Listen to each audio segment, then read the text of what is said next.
my talk is more about this year, okay, 2023. I want to show you what do I see it's coming this year. Going to be a tough year for a lot of investors, but I think once we go through that, it will be a good year for us eventually for the resource investors. So this is the theme, the year of conflict and inflation. That's the thesis. This is my disclaimer. Okay, you should read this carefully. And so this is my first talk a little bit myself. Okay, I run my family asset and write a newsletter on the side. I'm not a gold bug like my partner Jay Taylor or silverback like my good friend David Morgan. But I like gold and silver. Okay, that's and I survived 2008 crash. Okay, and I get out of most silver, gold silver 2012, a little bit after the top, but it was not bad. When the 2020, I'm buying again. So my feeling after I survived 2008 is 15 years later, this year, I feel like it's 2008 again. Okay, but it will be a lot of difference. And I trying to give my experience, how did I do, what I did right, what I do wrong in 2008, and trying to give you the advice how to go through this year, hopefully with good profit. So why is that? We are facing a huge geopolitics conflict. Ukraine is only the start. The key conflict is between China and United States. As you see, and China and Russia is getting closer and closer. So they seem to be forming potentially alliance. And the United States, which the foreign policy I do not agree with, is like fighting China and Russia in the same time, which is, even Adolf Hitler wouldn't want to do. So there are some issues with that, but it is what it is, okay? And also, I want to emphasize this deglobalization, which is opposite what we went through in the past 20 years, will lead to structural inflation. Okay, I should show you one point. You can see that. I try to highlight those. This is a recent conference call of the Taiwan Semiconductor. They are building a semiconductor plant in the United States. They said the same plant in the United States costs at least 4 times as much as in Taiwan. So a lot of pushes are going back onshore and building America, but on the flip side, the cost is high. So, and then the other one I want to show you is the Baltic Dry Index. You see, we are right now is at the bottom. Okay, we're already at the bottom. So the key difference between now and 2008 period was the Baltic Dry Index at that time was sky high. Okay, it's very high. And now we are at the bottom. So that means the goods inflation already at the bottom. We already had the good inflation already at the bottom, but we still have a 6% inflation. That's a big difference, and that will decide what's going to happen for the Fed, for the economy down the road. So I just trying to get a quick point out, okay? The Fed is raising interest rate. The interest is rising rapidly in the United States. I don't know, your Canada probably similar, but maybe someone from the United States as well. So for example, my family have a little bit home equity line of credit. The interest was so low, okay, in the past few years, so we kept it, right? We kept it. I think last year was like a 3-4%, and then this year, take a look, it's like, wow, 8%. That's my personal account. So I told my wife, okay, well, let's sell some stock. We sold some stock, we paid it off. We paid it off yesterday. So, so that was which is 8%. That's not something we want to take. So my point is, the United States economy is not very used to this high inflation, and interest rate. Okay, and it's a lot of people, like a lot of newsletter writers saying paycheck to paycheck, right? When they getting all the interest rate increase, either from adjustable mortgage or home equity line of credit or anywhere else, they will get a shock on their statement. okay, this will choke off the economy. Just my personal experience, I'm happy to have some equity, have some stock, have some other things. Some stock doing extremely well, we just pay it off. I mean, I don't want to deal with 8% interest, but a lot of people cannot. Okay, this high interest rate by the Fed will choke off the inflation, choke off the economy. The economy will go down. That's very similar to 2008.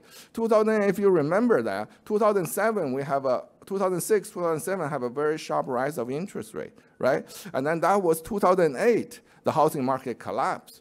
So my feeling is with this sharp rise of interest rate, something going to break. Okay, it may not be housing, it could be housing, and maybe used car. There's a used car dealer went bankrupt two weeks ago, right? And there could be some other thing, could be consumer loan, could be other things. So something going to break. So we, as investors, need to pay special attention to that. What is breaking and what kind of impact going to happen? Another thing also, another area could be commercial real estate. Those are under severe stress, okay, because this online shopping, whatever, the shopping mall, and then they have mortgage. Those mortgages is adjustable. It's not a fixed rate. So in the United States, and then in Canada, most of mortgage I heard is adjustable, right? You don't have the fixed rate like we have in the United States. So those are problems. And on the other hand, people were hoping, oh, we just go down to 2% inflation, and then Fed will cut the interest rate again. Think again, right? I just said, because of the deglobalization, this is just opposite what happened in the past 20 years. The inflation, the building inflation is very high. We will have a maybe high inflation for foreseeable future. And we have a war. War is very inflationary. The Ukraine war, I don't see there's any end in sight. Okay, and both sides will just strike out. Maybe by the end of this year, they find it too hard, nobody can win. But I do not see any end in sight. That will keep the energy price high, material price high, right? Even one of the metal I feel very bearish on is the lead, but I think about the lead may need a bullet, it's made of lead. So yeah, there's probably a lot of demand for the bullet instead of the lead battery, which is going down anyway. So at the Fed, the way they're heading, they are talking about 2% inflation at their target. They're going to crash the economy. So that's the thing I'm very worried about. That's keep me,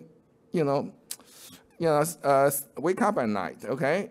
So that's my feeling. This has a lot of similarity to 2008, but there was a lot of differences. I'm trying to tell you the differences.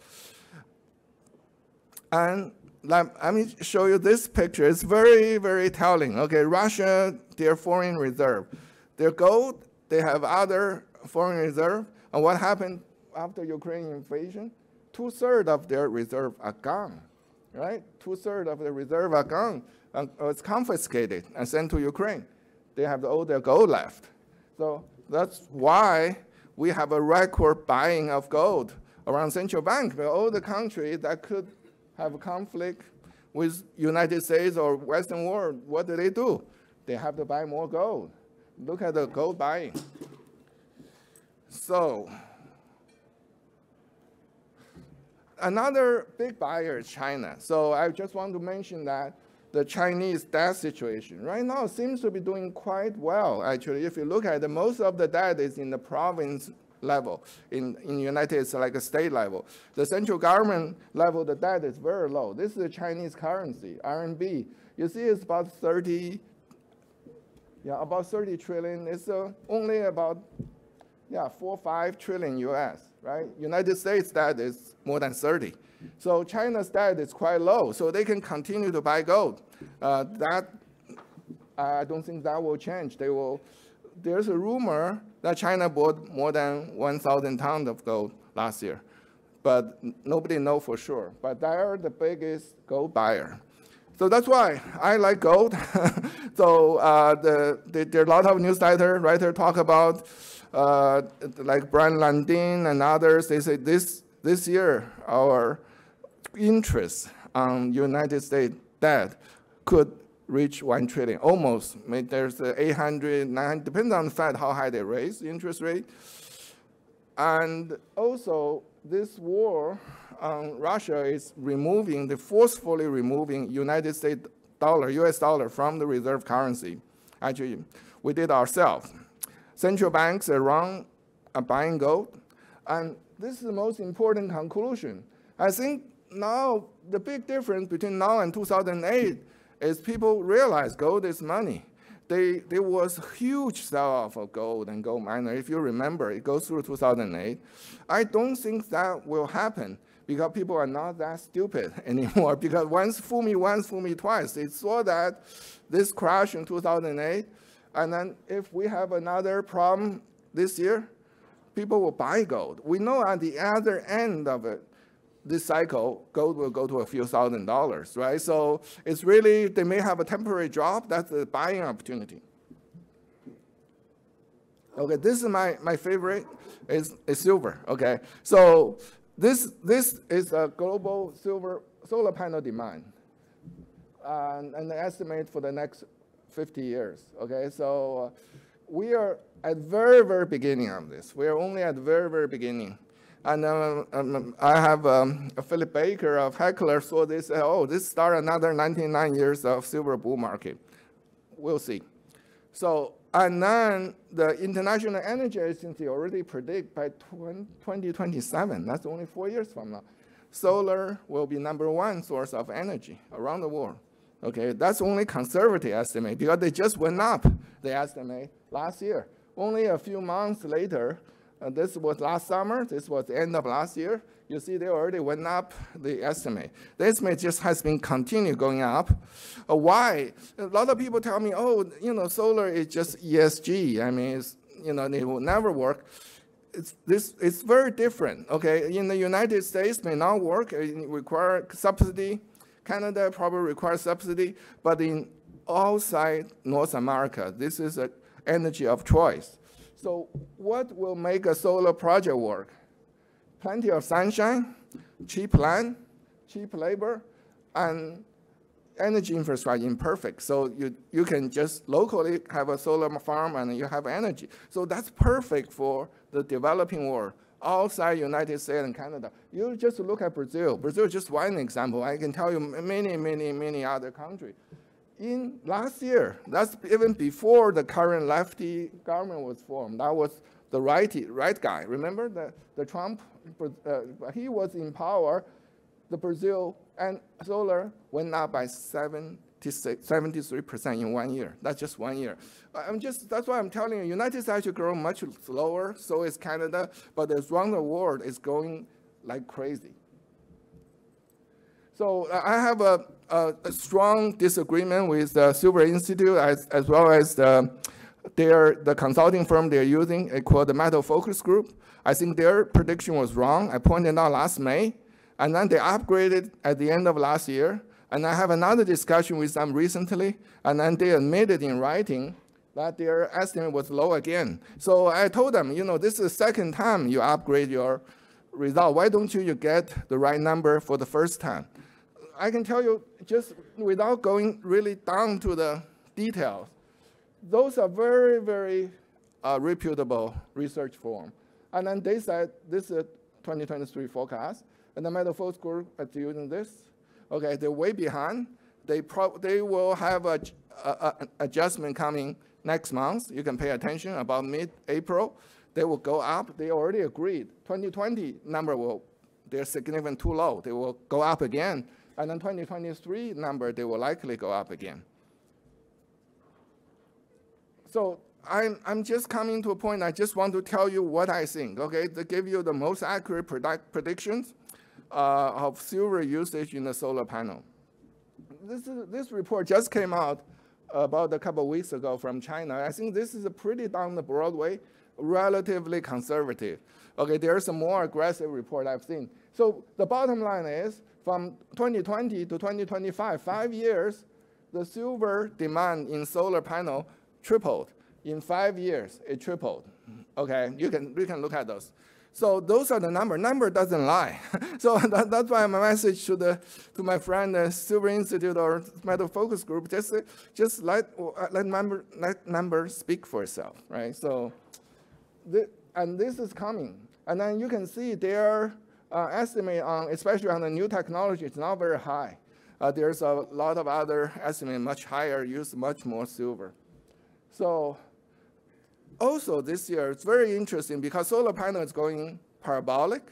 So I have solar panel manufactured mostly in China. I heard from my Chinese friend, any metals used in the solar panel are doing well. Everything is doing well.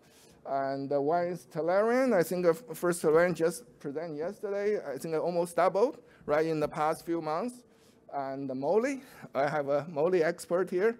And the moly price doubled in the past few months.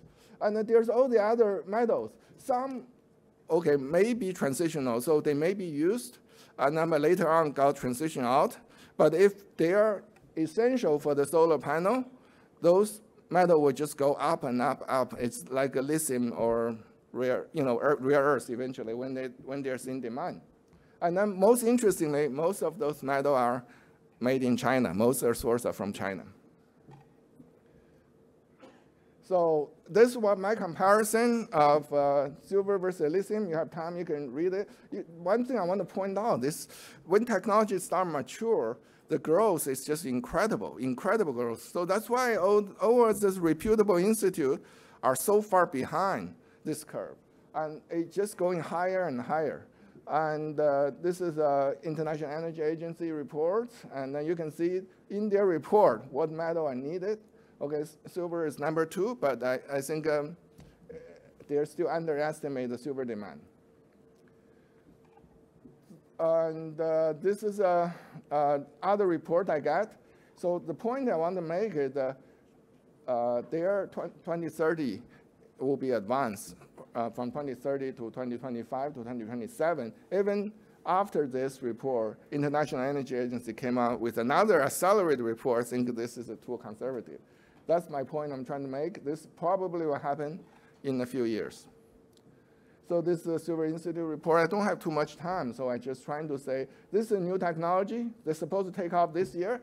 It add another layer of silver, and then you can see on the number, okay, how much more silver instead of 80, it's 130, right? You can see that. This is a very reputable magazine tell you that. Then this is another report.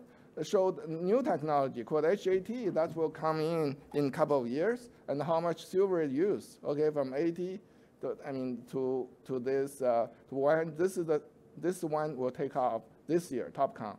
Okay, they will significantly increase, and this is the next technology. And then this just came out about 2 weeks ago. Okay, they said, oh, they have another breakthrough. I hope people can see it. You can see this. There's a huge layer of silver here. You see how much silver is used? So the reason is that silver is the best conductor. Silver is the best conductor. Nothing can replace that.